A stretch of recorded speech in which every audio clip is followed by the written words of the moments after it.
Oi, então, dessa vez eu vim aqui ler esse artigo nomeado Direito Constitucional na Ordem Anárquica.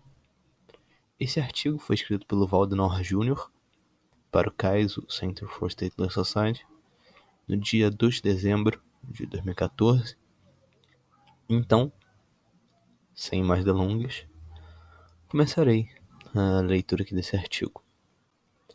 Um dos maiores desafios é a desestatização completa da provisão do direito, com livre concorrência entre agências provedoras de serviços de segurança e arbitragem, é a possibilidade de conluio entre essas entidades contra seus clientes.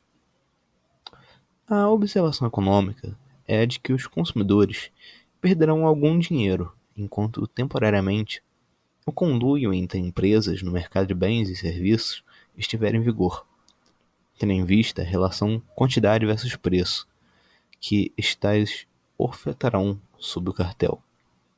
Isso talvez não seja tão grave, uma vez que no livre mercado tais acordos seriam instáveis. Além disso, as empresas não têm poder sobre os direitos das partes, que continuariam os mesmos, alterando-se apenas os preços e quantidades ofertados ao consumidor. No caso de agências não estatais de provisão do direito, a situação muda de figura. Um conluio entre as agências que possibilitam a definição dos direitos de cada um poderia levar à alteração na própria estrutura de direitos dos seus clientes, com efeitos muito mais permanentes, mesmo após a dissolução do cartel. Manipular o sistema jurídico pode levar a sérios prejuízos contra as vítimas específicas.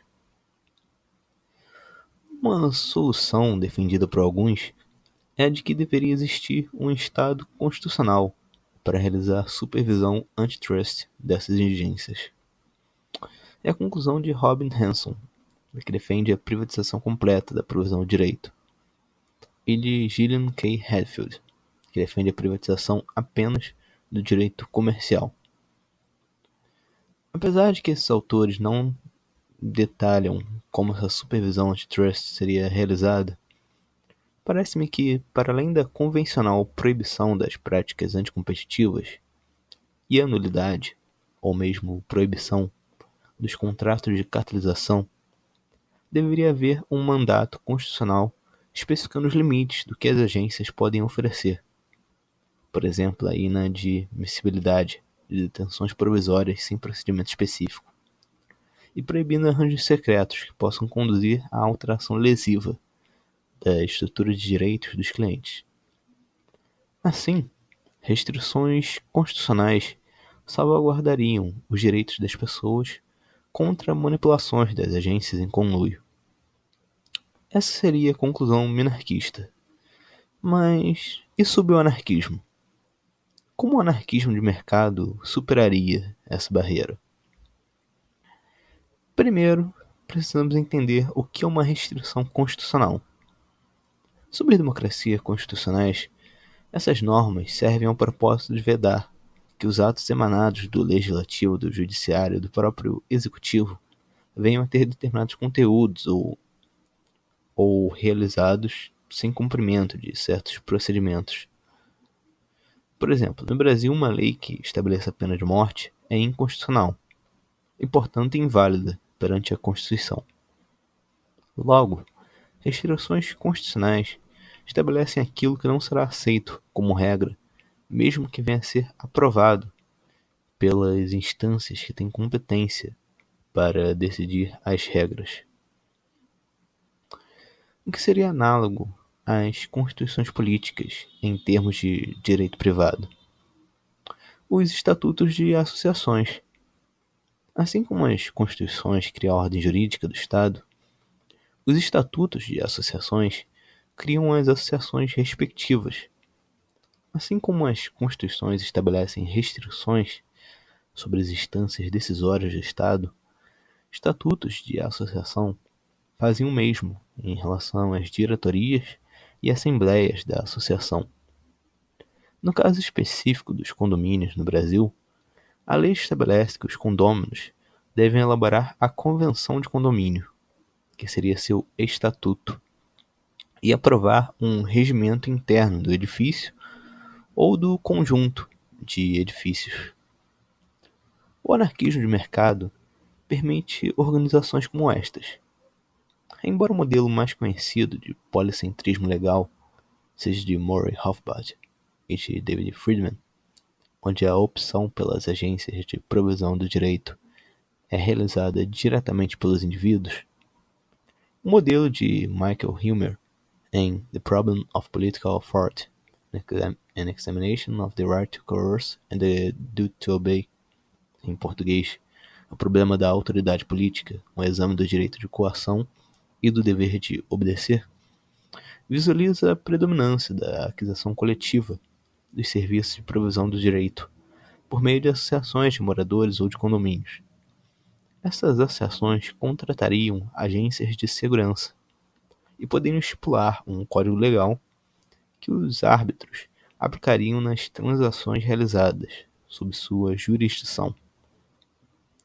Esse modelo de compra coletiva por meio de associações de moradores ou de condomínio abre espaço para a estipulação, na convenção ou no estatuto de cada associação, de regras que especifiquem as regras mínimas que a associação seguirá quando contratar serviços de segurança ou arbitragem. Ou seja, especificando que a associação não contratará agências que não sigam determinados limites. Por exemplo, a já citada inadmissibilidade de detenções provisórias sem determinado procedimento específico, e que estejam autorizadas a fazer arranjos secretos com outras agências ou empresas. Essa dinâmica é tanto mais interessante porque induz as agências a preverem, em seus estatutos, regras que especifiquem limites e proíbam arranjos secretos. Portanto, a tendência é que a constitucionalização explícita das associações influencie a constitucionalização das próprias agências a serem contratadas. Veja que a segurança jurídica é maior ao ser realizada a contratação da agência por meio de uma associação de moradores ou de condomínio. A pessoa poderá invocar a nulidade de uma decisão arbitral ou de um procedimento adotado pela agência, caso o ato esteja em desacordo com o estatuto ou convenção da associação, uma vez que cláusulas contratuais entre a associação e a agência que firam as cláusulas do estatuto ou convenção seriam inválidas, inconstitucionais. Obviamente, as associações de moradores ou de condomínios não teriam um papel de supervisionar a compatibilidade geral do sistema, mas por intermédio das restrições que cada uma estabelece em sua própria interação, contribuiriam para que os abusos dos conluios pelas agências fossem evitados e vigiados, de baixo para cima, ao invés de cima para baixo. Portanto, ordem anárquica de mercado não levaria a um mundo sem constituições, mas a um mundo de grande diversidade constitucional local, com a vantagem de que o ambiente de escolha constitucional, na terminologia usada por Patrick Friedman, seria competitivo, descentralizado e aberto à entrada e à criação de novas entidades, onde a escolha individual pela associação é a garantia da liberdade individual e a contratação coletiva da agência ou das agências até por meio da associação é a garantia de maior segurança nas transações no mercado de provisão do direito. Então, é isso. Esse foi o artigo do Valdenor Júnior, Direito Constitucional na Ordem Anárquica, falando aí uma outra possibilidade para se arranjar ali um sistema de direito dentro de um mundo anarquista. Aqui tem um hiperlink para o trabalho do Robin Hanson, aqui para o Gillian K. Hadfield e também aqui para o livro do Michael Huemer. Então, se vocês quiserem ver aí isso daí mais a fundo, aqui também está falando no final que esse artigo ele foi citado no Mercado Popular, no dia 6 de janeiro de 2015. Só uma curiosidade aí. No mais, é isso. Espero que todos tenham gostado da leitura desse artigo. O código do TikTok é aí na descrição, para caso vocês queiram ajudar aí o canal. O link desse artigo também está na descrição. Agradeço, como sempre, por todos que escutaram até aqui e até mais.